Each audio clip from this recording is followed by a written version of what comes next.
திராவிட இயக்கத்தின் வரலாறு, திராவிட இயக்கத்தின் கோட்பாடு, திராவிட இயக்கத்தின் தாக்கம் என 3 தளங்களில் பயிற்றுவிக்கப்படும் திராவிட பள்ளியின் மாணவர் சேர்க்கை ஆகஸ்ட் 15 முதல் நடைபெற்றுக் கொண்டிருக்கிறது.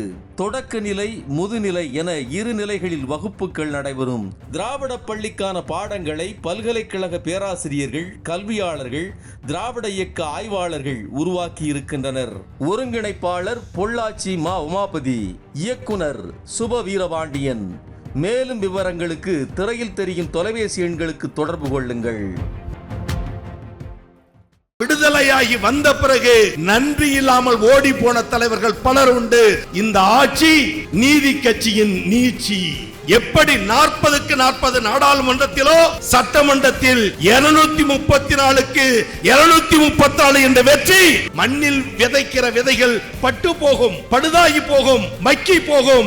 ஆனால் திராவிட பள்ளியில் விதைத்திருக்கிற விதை 1000 மடங்கு வீரியம் கொண்டு எந்த கொம்பனும் பெரியாரின் கொள்கையை அழிக்க முடியாது என்பது அறிவிக்கிற நிகழ்ச்சியாக இங்கே நாம் குழுமி இருக்கிறோம்.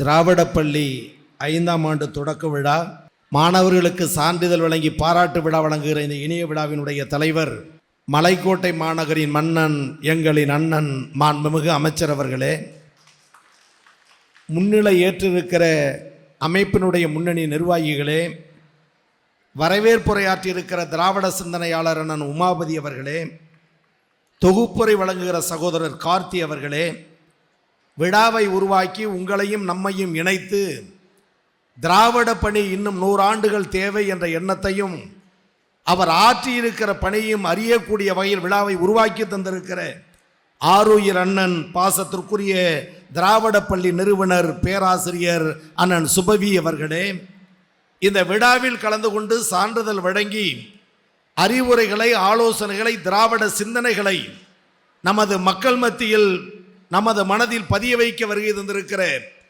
கழகத்துடைய துணை பொதுச் செயலாளர், நாடாளுமன்றத்தின் 2 அவைகளினுடைய குழு தலைவர், பெண் வீராங்கனையாக பாராளுமன்றத்தில் கர்ஜிக்கிற எங்கள் பாசத்திற்குரிய அக்கா கவிஞர் MP அவர்களே, விழாவிலே எனக்கு முன்னதாக அடைமழையாய், திராவிட மழையாய் பெருமழை பெய்து மாணவர்களிடம் கல்வி பாடத்திட்டத்தை நடத்தியிருக்கிற ஆசிரியர், பேராசிரியர், எல்லோருடைய உள்ளத்தையும் கொள்ளை கொண்டிருக்கிற அண்ணன் விஜயாலயன் அவர்களே, நன்றி கூற இருக்கிற அண்ணன் மதிவாணன் அவர்களே, நிகழ்ச்சியில் கலந்து கொண்டிருக்கிற அருமை அண்ணன் காடுவெட்டி தியாகராஜன் அவர்களே, அண்ணன் வைரமணி அவர்களே, மேயர் அண்ணன் அன்பழகன் அவர்களே, சட்டமன்ற உறுப்பினர் அண்ணன் ஸ்டாலின் அவர்களே, நிகழ்ச்சியிலே வீற்றிருக்கிற ஏனைய மேடையில் இருக்கிற முன்னணி தலகர்த்தர்களே, திராவிட பள்ளியினுடைய முக்கிய நிர்வாகிகளே, எதிரே குழுமி இருக்கக்கூடிய அன்பு திராவிட பள்ளி மாணவ மாணவியர்களே, திராவிட சிந்தனையாளர்களே,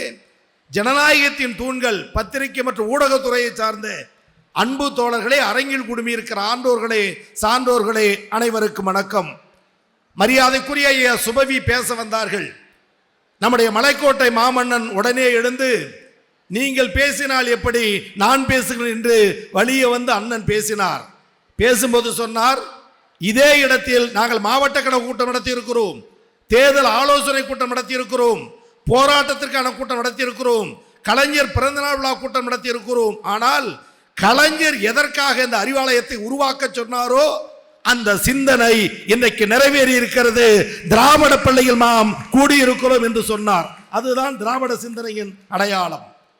இந்த விழாவில் எனக்கு முன்னதாக பலத்த கரவொலியோடு அருமை அண்ணன் NRI நிறுவனத்தினுடைய நிறுவனர் அண்ணன் விஜயாலயன் பேசினார். நான் இந்த நிகழ்ச்சிக்கு வந்த பொழுது திராவிட பள்ளியினுடைய பாடத்திட்டம் என்ன, வரலாறை படித்திருக்கிறோம், பேச்சை கேட்டிருக்கிறோம், அறிந்திருக்கிறோம், ஆய்வு கட்டுரை படித்திருக்கிறோம், ஆய்வு கட்டுரை தந்திருக்கிறோம். ஆனால் திராவிட பள்ளியின் பாடத்திட்டம் என்னவாக இருக்கும் என்று ஐயத்தோடு வந்தபோது அந்த ஐயத்தை போக்கிய பேராசிரியர் அண்ணன் விஜயாலயன் என்பது இந்த அரங்கத்தில் அவர் பேச நம்முடைய மரியாதைக்குரிய அமைச்சர் கூட அமைதியாக இருங்கள், நல்ல திராவிட கருத்துக்களை வழங்குகிறோம் என்று சொன்னார். கீழே இருக்கிற நீங்கள் கேட்கலாம், நாம் கேட்கலாம், எதிரே இருப்பவர்கள் கேட்பார்களா?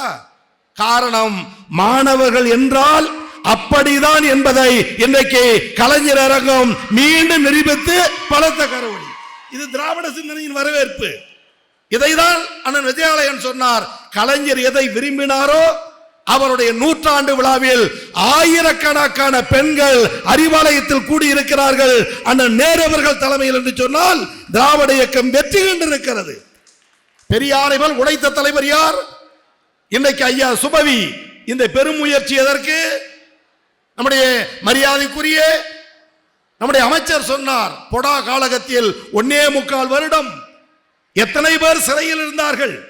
அவர்களை விடுதலை அடைவதற்கு போராடியவர் கலைஞர். போராட்டம் நடத்தி இயக்கும் திமுக. ஆனால் விடுதலையாகி வந்த பிறகு நன்றி இல்லாமல் ஓடி போன தலைவர்கள் பலர் உண்டு.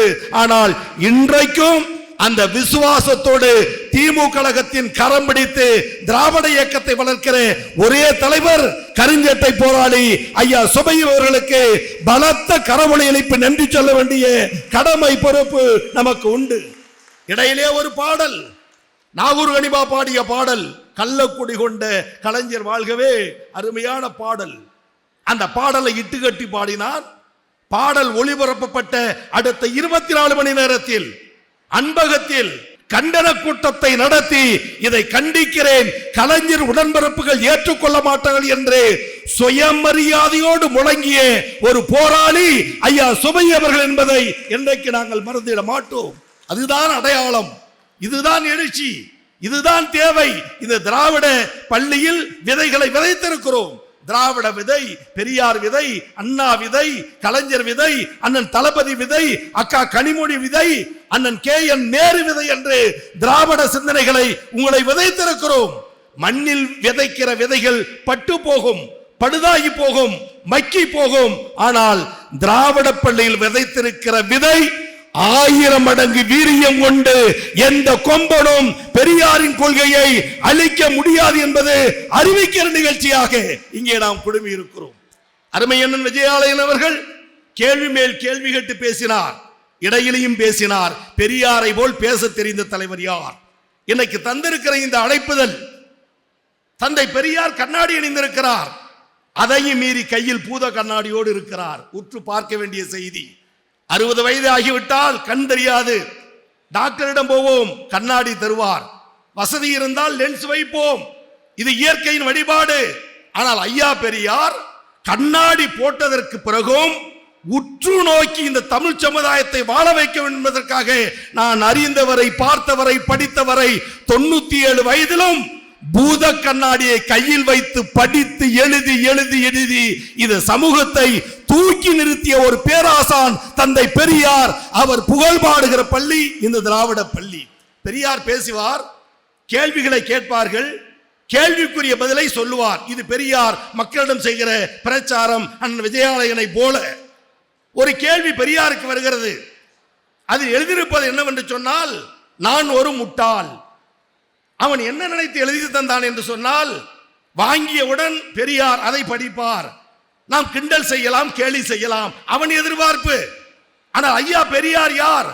அந்த காகிதத்தை வாங்கியவுடன் சொன்னார், யாரோ ஒரு தோழர் தன் பெயரை எழுதியிருக்கிறார், கேள்வியை எழுத மறந்திருக்கிறார், அவர் மேடையில் வந்து கேள்வி கேட்கலாம். இந்த அறிவு ஆற்றல் பெரியாரை தவிர, அண்ணாவை தவிர, கலைஞரை தவிர வேறு யாருக்கு உண்டு? கலைஞர் சட்டமன்றம் போகிறார். ஒரே செய்தி முடித்துக் கொள்கிறேன், இருவர் பேச வேண்டும் பெருந்தலைவர்கள். கலைஞர் சட்டமன்றம் போகிறார், போராடி சிறை சென்று போகிறார். அனந்தநாயகி அம்மையார் சட்டமன்றத்தில் இருக்கிறார். கலைஞர் ஜெயிலில் இருந்து வருவதை பார்த்துவிட்டு சட்டமன்றத்தில் கேட்டார், என்ன கலைஞர், மாமியா வீடு எப்படி இருந்தது? எல்லோரும் உற்று பார்க்கிறார்கள். நாம இருந்திருந்தால் பதில் வேறு. ஆனால் கலைஞர், உனது தாயார் வீடு எனக்கு சுகமாக இருந்தது. இப்படி பேசி பேசி பேசி பேசி பேசி பேசி எழுதி எழுதி அந்த திராவிட சத்தம் தானே, திராவிட சிந்தனை தானே, பெரியாரின் சத்தம் தானே கலைஞர் அரங்கத்தை 8 திக்கிலும் ஒழிக்கிறது என்று சொன்னால் அதற்கு வித்திட்ட தலைவர் தந்தை பெரியார். சிபி சிற்றரசு ஒரு பேச்சாளர். அப்பொழுது கேட்டார்கள், சிற்றரசு சிற்றரசு சிற்றரசு என்கிறீர்களே, அவர் எந்த நாட்டுக்கு சிற்றரசு?